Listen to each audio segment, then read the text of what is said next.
Hello friends, welcome to my YouTube channel online learning website GK Lucent Hindi में तो आपका स्वागत है। हम आज बात कर रहे हैं देवनागरी लिपि का स्वरूप। देवनागरी लिपि का स्वरूप, यह लिपि बाईं ओर से दाईं ओर लिखी जाती है, जबकि फारसी लिपि उर्दू अरबी फारसी भाषा की लिपि दाईं ओर से बाईं ओर लिखी जाती है। यह अक्षरात्मक लिपि है, जबकि रोमन लिपि वर्णात्मक लिपि है। देवनागरी लिपि के गुण: एक ध्वनि के लिए एक ही वर्ण संकेत। एक वर्ण संकेत से अनिवार्यता एक ही ध्वनि व्यक्त। जो ध्वनि के नाम वही वर्ण का नाम। मूक वर्ण नहीं, जो बोला जाता है वही लिखा जाता है। एक वर्ण में दूसरे वर्ण का भ्रम नहीं। उच्चारण के सूक्ष्मतम भेद को भी प्रकट करने की क्षमता। वर्णमाला ध्वनि वैज्ञानिक पद्धति के बिल्कुल अनुरूप। प्रयोग बहुत व्यापक। संस्कृत हिंदी मराठी नेपाली की एकमात्र लिपि। भारत की अनेक लिपियों के निकट। देवनागरी लिपि के दोष: कुल मिलाकर 403 टाइप होने के कारण टुंकन मुद्रण में कठिनाई। सिरो रेखा का प्रयोग अनावश्यक अलंकरण के लिए। अनावश्यक वर्ण रा रा ला रा रंगा रा शा आजा आज इन्हें कोई शुद्ध उच्चारण के साथ उच्चारित नहीं कर पाता है। तिरूप वर्ण त्रप आ रा छा त्रा त्रा छी छा भा छा रा डा शा श्रा ला ला। सम रूप वर्णन खा में रा व का, घा में धा का और माँ में भा का भ्रम होना। वर्णों में संयुक्त करने की कोई निश्चित व्यवस्था नहीं। अनुस्वार एवं अनुशंसिकता के प्रयोग में एक रूपता का अभाव। त्वार रूपण लेखन नहीं, क्योंकि लेखन के साथ बार बार हाथ बार बार उठाना पड़ता है। वर्णों में संयुक्तीकरण में राग के प्रयोग को लेकर भ्रम की स्थिति। ई की मात्रा में लेखन वर्णन में पहले उच्चारण का वर्ण के बाद। देवनागरी में किए गए सुधार: बाल गंगाधर को तिलक फॉन्ट 1904 से 24। सावरकर बंधुओं ने आग की 12 खड़ी। श्याम सुंदर दास का पश्चिम माछर की बदल निशा प्रयोग का सुझाव। गोरख प्रसाद की मात्राओं जैसे व्यंजन के बाद दाहिने तरफ अलग रखने का सुझाव, जैसे कुल कु कल। श्रीनिवास का महाप्राण वर्ण के लिए अल्पाण के नीचे एस चिन्ह लगाने का सुझाव। हिंदी साहित्य सम्मेलन में इंदौर अधिवेशन और काका कालेकर के संयोजक में नागरी लिपि सुधार समिति का गठन 1935 और उसकी सिफारिशें। काशी नागरी प्राचीनी सभा द्वारा आ की 12 खड़ी और श्रीनिवास के सुझाव का अस्वीकार करने का निर्णय 1945। उत्तर प्रदेश सरकार द्वारा गठित आचार्य नरेंद्र देव समिति का गठन 1947 और उनकी सिफारिशें। शिक्षा मंत्रालय के देवनागरी लिपि संबंधी प्रकाशन। मानक देवनागरी वर्णमाला 1966 ईस्वी। हिंदी वर्तनी का मानवीकरण 1967 ईस्वी। देवनागरी लिपि तथा हिंदी वर्तनी का मानवीकरण 1983 ईस्वी आदि। हिंदी भाषा का मानकीकरण। मानक भाषा स्टैंडर्ड लैंग्वेज। मानक भाषा का अभिप्राय है आदर्श, श्रेष्ठ अथवा परिनिष्ठ भाषा का जो रूप उस भाषा के प्रयोक्ताओं के अलावा अन्य भाषा भाषियों के लिए आदर्श होता है, जिसके माध्यम से उस भाषा को सीखते हैं। जिस भाषा का रूप का व्यवहार, पत्राचार, शिक्षा, सरकारी कामकाज एवं सामाजिक सांस्कृतिक आदान प्रदान में समान स्तर पर होता है, यह उस भाषा का मानक रूप कहलाता है। मानक भाषा किसी देश अथवा राज्य की वह प्रतिनिधि तथा आदर्श भाषा है जिसका प्रयोग वहाँ के शिक्षित वर्ग द्वारा अपने सामाजिक, सांस्कृतिक, साहित्यिक, व्यापारिक व वैज्ञानिक तथा प्रशासनिक कार्यों में किया जाता है। मानकीकरण। मानक भाषा का विकास के 3 सोपान। बोली भाषा। मानक भाषा किसी भाषा का बोलचाल के स्तर पर ऊपर उठकर मानक रूप ग्रहण कर लेना उसका मानकीकरण कहलाता है। प्रथम सोपान बोली। पहले स्तर पर भाषा का मूल रूप एक सीमित क्षेत्र में आपसी बोलचाल के रूप में प्रयुक्त होने वाली का होता है, जिसे स्थानीय, आंचलिक अथवा क्षेत्रीय बोली कहा जाता है। इसका शब्द भंडार सीमित होता है, कोई नियमित व्याकरण नहीं होता है, कोई इसे शिक्षा, आधिकारिक कार्य, व्यवहार अथवा साहित्य का माध्यम नहीं बनाया जा सकता। द्वितीय सोपान भाषा।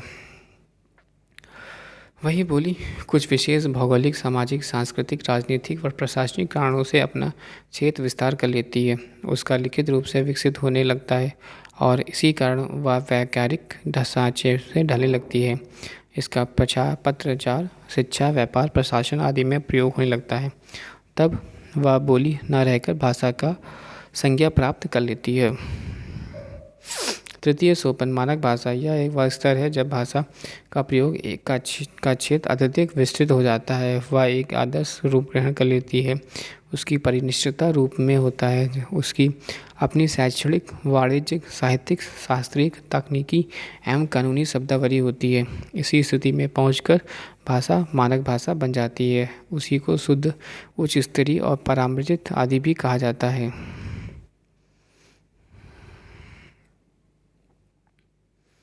मानक भाषा के तत्व: ऐतिहासिकता, स्वायत्तता, केंद्रोन्मुखता, बहुसंख्यक, प्रयोगशीलता, सहजता, बोधगम्यता, व्याकरणिकता, सम्यता, सर्वविदित एकरूपता।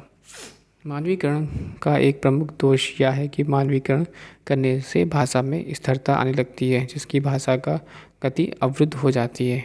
हिंदी भाषा के मानकीकरण की दिशा में उठाए गए महत्वपूर्ण कदम: राजा शिव प्रसाद सितारे हिंद ने का, खा, गा, जा, पा, फा 5 अरबी फारसी ध्वनियों के लिए चिन्हों के लिए नुक्ता लगाने का रिवाज आरंभ किया। भारतेंदु हरिश्चंद्र ने हरिश्चंद्र मैगजीन के जरिए खड़ी बोली को व्यावहारिक रूप प्रदान करने का प्रयास किया।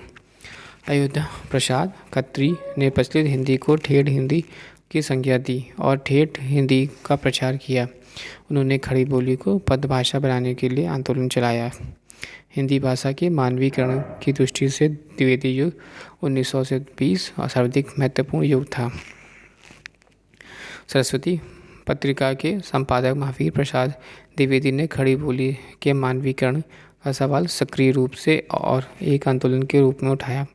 युग निर्माता द्विवेदी जी ने सरस्वती पत्रिका के जरिए खड़ी बोली हिंदी के प्रत्येक अंग को गढ़ने संवारने का कार्य खुद तो बहुत लगन से किया, साथ ही साथ अन्य भाषा साधकों में भी इसका कार्य की ओर प्रवृत्त किया।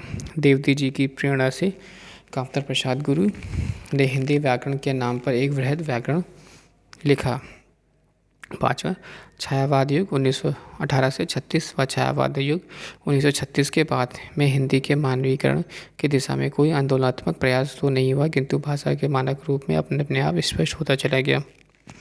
छठा स्वतंत्रता प्राप्ति के बाद 1947 के बाद हिंदी के मानवीकरण के लिए नए सिरे से विचार विमर्श शुरू हुआ, क्योंकि संविधान ने इसे राजभाषा के पद पर प्रतिष्ठित किया, जिससे हिंदी पर उस पर बहुत बड़ा उत्तरदायित्व आ पड़ा। इस दिशा में 2 संस्थाओं का विशेष योगदान रहा। इलाहाबाद विश्वविद्यालय के हिंदी विभाग के माध्यम से हिंदी परिषद तथा शिक्षा मंत्रालय के अधीनस्थ कार्यालय हिंदी केंद्रीय हिंदी निदेशालय का। भारतीय हिंदी परिषद भाषा के संकीर्ण मानकीकरण का प्रश्न सबसे पहले 1950 में इलाहाबाद विश्वविद्यालय के हिंदी विभाग ने ही उठाया।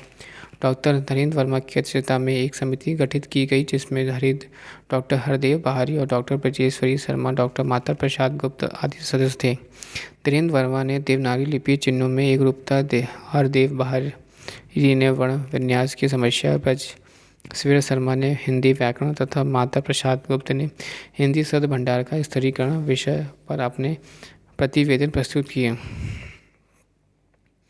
केंद्रीय हिंदी निदेशालय ने लिपि के मानकीकरण पर अधिक ध्यान दिया और देवनागरी लिपि तथा हिंदी वर्तनी का मानकीकरण 1983 का प्रकाशन किया। विश्व हिंदी सम्मेलन विश्व हिंदी सम्मेलन 1900 उद्देश्य यूएनओ की भाषाओं में हिंदी का स्थान दिलाना व प्रारूप, तिथि और आयोजन स्थल। पहला 1910 से 14 जनवरी 1975 में। आयोजन स्थल नागपुर, भारत। अध्यक्ष शिवसागर राम गुलाब, मॉरिशस तत्कालीन राष्ट्रपति। उद्घाटन इंदिरा गांधी।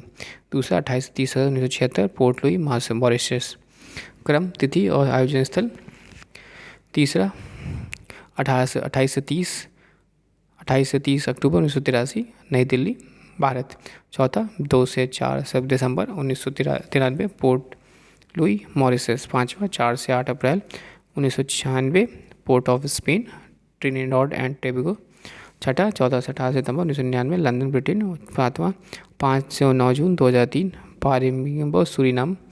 8वां 13 से 15 जुलाई 2007 न्यूयॉर्क अमेरिका। और 9वां 22 से 24 सितंबर 2002 जोहान्सबर्ग दक्षिण अफ्रीका। एंड 10वां 10 से 12 सितंबर 2015 Bhopal Bharat. Thanks for watching and sharing. Description box में दोस्तों बुक्स का लिंक है, आप वहाँ से बुक को परचेज कर सकते हैं। साथ ही साथ टेलीग्राम चैनल का भी लिंक है। Thanks for watching and sharing.